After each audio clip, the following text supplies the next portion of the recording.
Bienvenue dans Équilibre stoïque. Le moment où vous cessez de vous conformer, vous cessez aussi d'être prévisible. Et c'est là que vous devenez dangereux. La société, tel un metteur en scène invisible, distribue des rôles à chacun. Elle attend que vous récitiez votre texte sans écart, que vous cherchiez l'approbation comme un naufragé cherche la terre ferme, que vous vous fondiez dans la masse au point d'en devenir indistinct. Mais vous êtes l'anomalie. Vous l'avez toujours su. Ce n'est pas une arrogance, ni un sentiment de supériorité. C'est une liberté. Une fracture dans le moule commun. Vous n'avez jamais eu besoin du regard des autres pour exister. Vous ne jouez pas aux jeux sociaux parce que vous envoyez immédiatement les filles invisibles, les manipulations subtiles, les récompenses creuses. Vous ne vous forcez pas à entrer là où l'on ne vous attend pas parce que vous comprenez qu'une place obtenue par contrainte est une prison déguisée. Et c'est pour cela que certains ne vous comprennent pas. Ils vous trouvent distant, insaisissable, peut-être même inquiétant. Mais la vérité, c'est que ce qu'ils appellent bizarrerie n'est qu'une autre manière d'exister, plus brute, plus sincère. Vous ne parlez pas pour combler le vide. Vous écoutez ce que le silence a à dire. Vous observez plus que vous ne vous exposez, car chaque détail est une clé et chaque mot superflu, un bruit parasite. Vous vous retirez lorsque l'énergie devient toxique. Vous disparaissez, non pas par faiblesse, mais par nécessité. Vous revenez seulement quand le moment vous appartient, comme une marée qui ne répond qu'à son propre cycle. Et c'est là votre pouvoir, non pas celui qui s'impose, mais celui qui échappe. Beaucoup vous jugeront qu'ils le fassent. Certains vous sous-estimeront, laissez-les faire. L'essence de votre force n'est pas d'être admiré, mais d'être insaisissable. Aujourd'hui, nous allons explorer ces 11 habitudes singulières qui définissent ceux qui, comme vous, avancent hors des sentiers battus. Non pas pour les corriger, mais pour les comprendre, pour les embrasser. Si l'une d'elles résonne en vous, sachez ceci, vous n'êtes pas défaillant. Vous êtes un mystère que peu savent lire. Et c'est exactement pourquoi vous finissez toujours par triompher. Numéro 1. Le silence comme réponse. Vous avez déjà vécu cette scène. Un téléphone qui vibre, des notifications qui s'empilent, des messages qui exigent une réaction immédiate. Puis viennent les interrogations. Pourquoi n'as-tu pas répondu? Zrenia. Tout va bien? Zrenia. Tu es fâché? Pourtant, de votre côté, il n'y a ni colère ni négligence, seulement un détachement naturel. Le sigma ne suit pas les règles tacites de la communication moderne. Dans un monde où l'instantanéité est devenue une norme, où l'absence de réponse est perçue comme un affront, il marche à contre-courant. Pour lui, répondre n'est pas une obligation, mais un choix. Un échange doit avoir du sens, une conversation doit mériter son énergie. Ce n'est pas de l'arrogance, ce n'est pas une stratégie, c'est un instinct. Il ne confond pas connexion et disponibilité. Ignorer un appel ou un message n'a rien de personnel. C'est simplement une manière de filtrer l'inutile, de préserver son espace mental. Après tout, les loups ne hurlent pas en réponse à chaque écho. Numéro 2. L'illusion de la présence. Vous êtes là, physiquement du moins. En face de vous, quelqu'un parle, encore et encore. Son flot de mots s'écoule sans interruption, noyant l'espace dans un bruit de fond que votre esprit a déjà cessé d'enregistrer. Pourtant, vous hochez la tête au bon moment, lâchez un « Ah oui, c'est fou » ou un « Ça a du sens ». Maintenant, l'illusion d'une écoute attentive. Mais en réalité, vous êtes ailleurs. Votre esprit a pris le large, naviguant dans des pensées bien plus profondes, analysant une situation passée, anticipant un mouvement futur, explorant un raisonnement complexe. Pendant que d'autres s'accrochent aux mots pour combler le vide, vous trouvez du sens dans le silence. Ce n'est ni de l'indifférence, ni de la condescendance. C'est une gestion de l'énergie. Vous n'accordez pas votre attention à la simple occupation du temps, mais à ce qui la mérite vraiment. Un fleuve ne s'arrête pas pour chaque pierre qu'il rencontre. Il continue sa course, fluide et insaisissable. Et vous faites de même. Numéro 3. Les obsessions éphémères. Un jour, c'est la philosophie stoïcienne. Le lendemain, c'est la physique quantique. La semaine suivante, les codes secrets des civilisations disparues. Et puis, soudain, plus rien.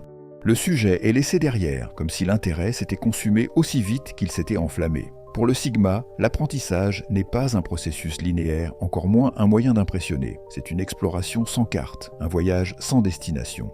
Lorsqu'un concept capte son attention, il s'y plonge entièrement, disséquant chaque détail, absorbant chaque nuance, jusqu'à ce que l'intérêt s'éteigne naturellement, remplacé par une nouvelle obsession.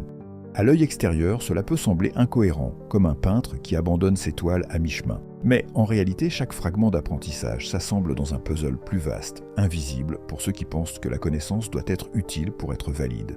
Le sigma ne collectionne pas les faits, il façonne une vision du monde, une mosaïque de savoir incompréhensible pour ceux qui se contentent d'une seule couleur. Numéro 4. L'art de l'ombre. Là où d'autres cherchent à prouver, à afficher, à revendiquer, le sigma cultive l'invisible. Il maîtrise l'art d'être sous-estimé, laissant volontiers les autres se perdre dans leurs suppositions. On le croit fauché?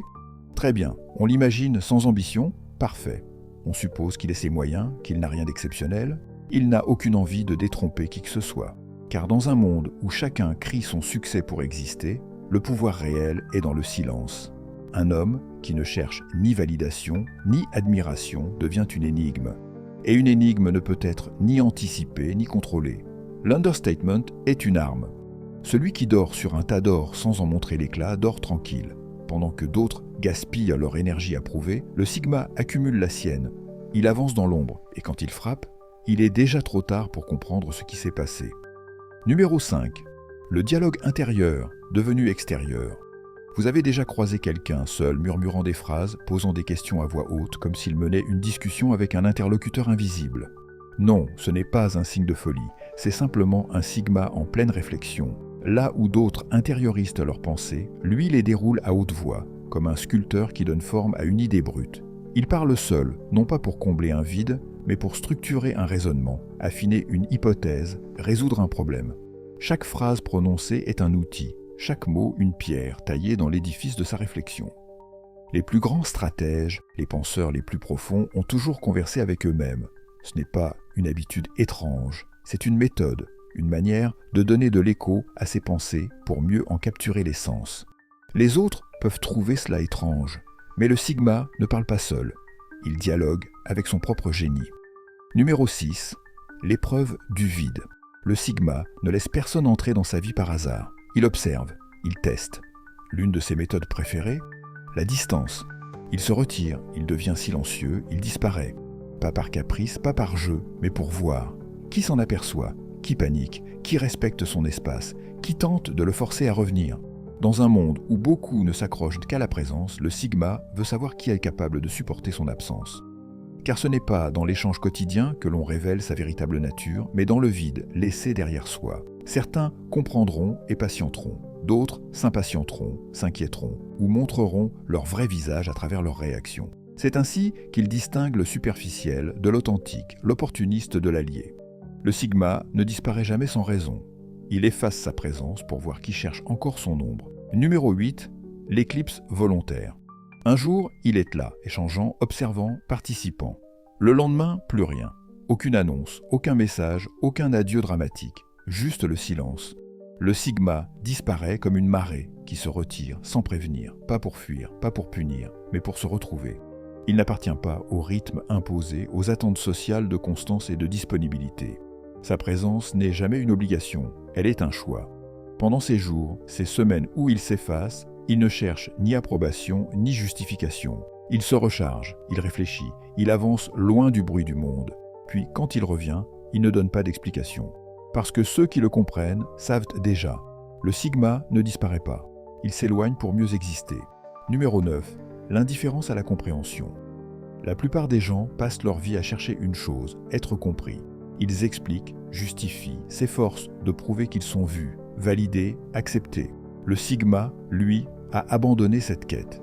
Il sait qu'il est différent et il n'a aucun besoin de le démontrer. Il ne cherche ni reconnaissance ni approbation.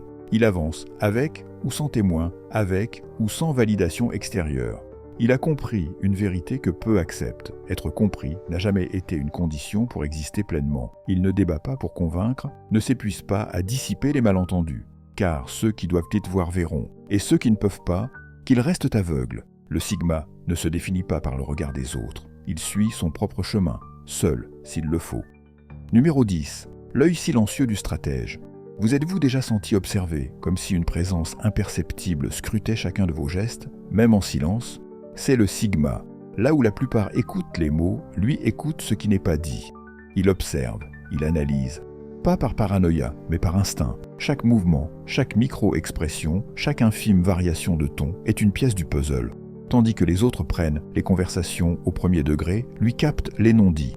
Un regard qui fuit, une pause trop longue, une tension dans la mâchoire. Il ne se contente pas d'entendre, il décortique. C'est ainsi qu'il navigue dans le monde.